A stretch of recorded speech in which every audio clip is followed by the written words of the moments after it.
বাবা বাবা একটু জিরিয়ে না।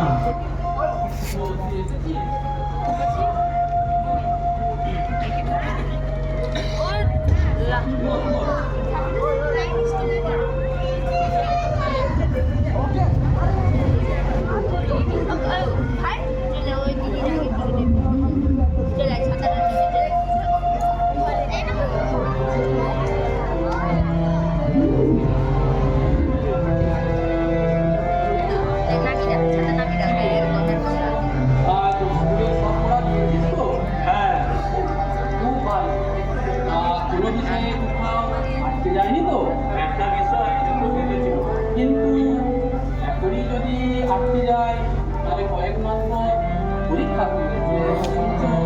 অনেক কিছু খুলে যাবে। তার মানে পড়ার পর মানে চুপ করে বসে চিন্তার কাজটা ঠিক ঠিক হয়নি নিশ্চয়ই। তা যাক, ছুটির সময় মাস্টার মশাইদের নাম করে আসিস তো? হ্যাঁ যা একটু খেলাধুলো করে আয়, আর আমি ততক্ষণে আর একটু খেলিয়ে নিই।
চিনতে পারিস?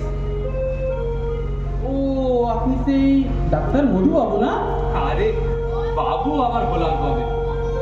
আপনি কত বড় ডাক্তার, কত হাত ডাক, সকলে আপনাকে বাবু বলে ডাকে। তাই না না না, আমি তোর সেই ছোটবেলাকার বন্ধু মধু। তা এবার সে কোথায়? দেশের বাড়ি বেড়াতে এসেছিলি বুঝি? হ্যাঁ রে, তোরা দেশ ভুলে গেলি? যে জন্মভূমি স্নেহ চুম্বন দিয়ে, আদর দিয়ে, ভালোবাসা দিয়ে লালন পালন করলো, বড় করলো, আর তাকে তো আজকাল অনেকেই ভুলে যাচ্ছে রে।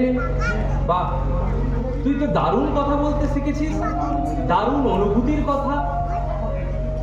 তা এখন এদিকে কোথায় যাচ্ছিলি বলতো? আরে তোর সঙ্গেই দেখা করতে। আমার সঙ্গে? এই চাষা মানুষটার তোর হঠাৎ কি প্রয়োজন পড়লো রে? তা বলবো, কিন্তু এখানে দাঁড় করিয়ে রাখবি না? ছি ছি ছি ছি, সত্যি একটা অভদ্রতা করে ফেললাম। চল চল, আমার গরিবের কুটিরে চল একবার। চল।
অপেক্ষা করো, আমি আসছি। আচ্ছা।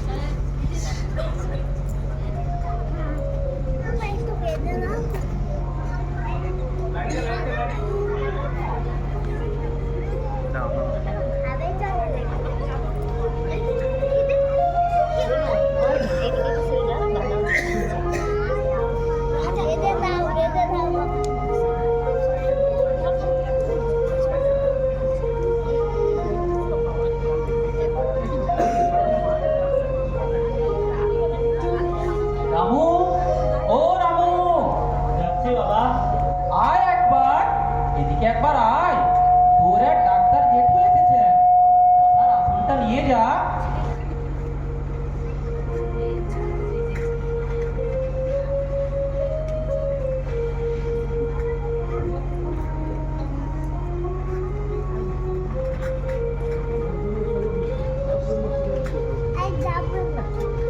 বসুন দেখো।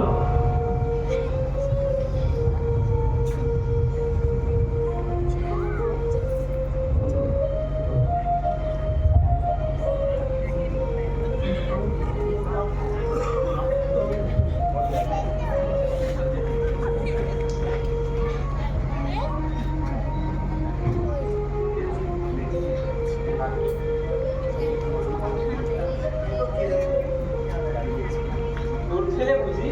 হ্যাঁ হ্যাঁ, বাহ, বেশ মিষ্টি স্বভাবের তো। বলি কি নাম তোমার? রামচন্দ্র। জেঠু আপনারা বসুন, আমি আসছি। বাহ, ছেলের নাম রেখেছিস রামচন্দ্র, ভগবানের নামে। হ্যাঁ, কি জানিস, সংসারের হাজার কাজের চাপে ঈশ্বরের নাম নিতে ভুলে যাই। তাই ছেলেকে ডাকার ছলে যদি একবার ভগবানের নাম মনে পড়ে। তোর সব কিছুতেই দেখছি একটা দার্শনিক চিন্তা ভাবনা আছে।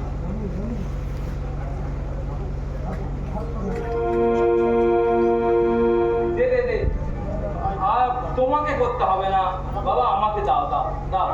একটু করতে দিন জেঠু। আরে তোমার কষ্ট হবে, আমাকে দাও না।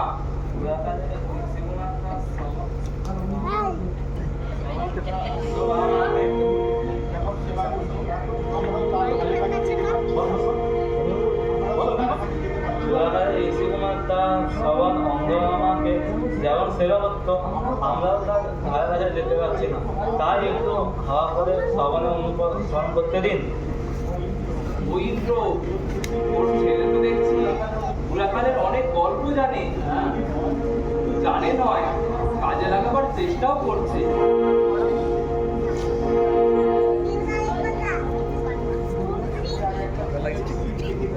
তোর ছেলে আরেকটা গুণের ঝিলিক দেখিয়ে গেল রে।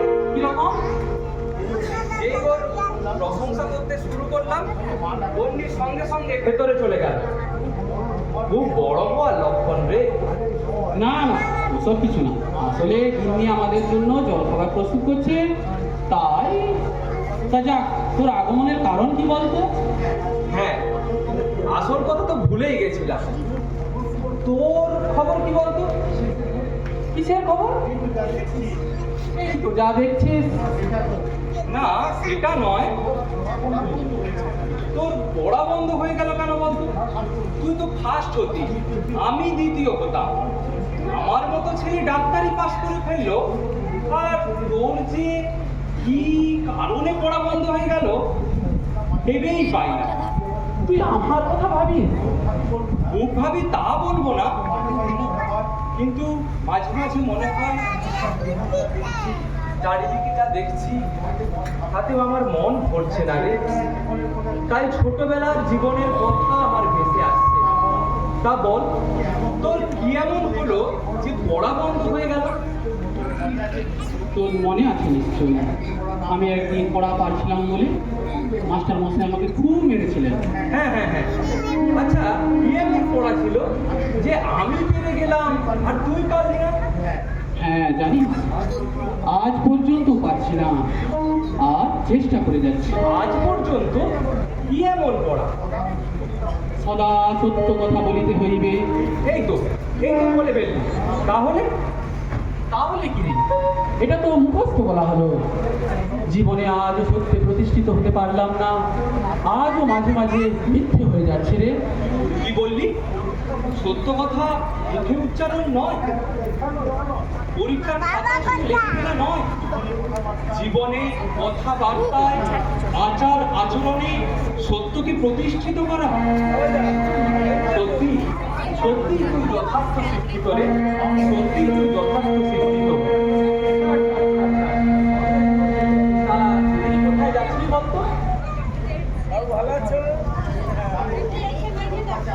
তোর কাছে আসা আমার সার্থক হয়েছে রে, আমার জ্ঞানের কপাট খুলে গেল। স্বামী বিবেকানন্দের কথায় মাথায় কতগুলো তথ্য ঢুকানো হইল, কিন্তু হজম হইল না, অসংবদ্ধ ভাবে মাথায় ঘুরিতে থাকিল।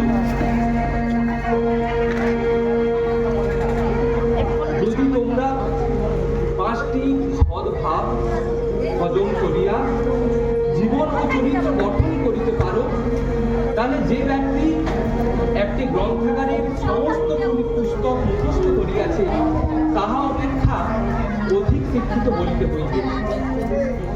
এর কথার অর্থ বেশ বুঝতে পারলাম রে। সেদিনও তুই আমাকে হারিয়ে ফার্স্ট হতি, আর আজও তোকে হারাতে পারলাম না রে। কি বলছিস সব?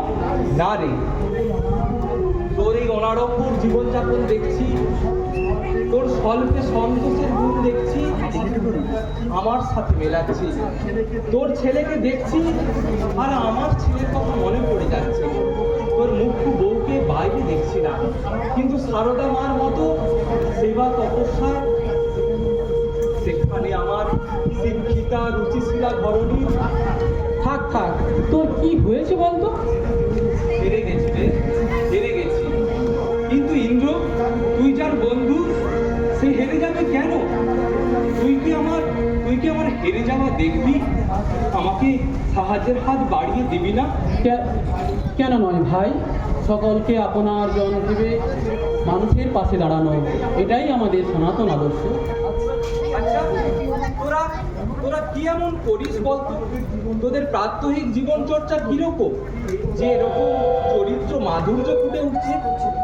তোর ছেলেকে দেখছি বারবার কোলে নিতে ইচ্ছা করছে, বারবার চুম্বন করতে ইচ্ছা করছে। বল বল ইন্দ্র, সেই গুপ্ত রহস্যের কথা বল।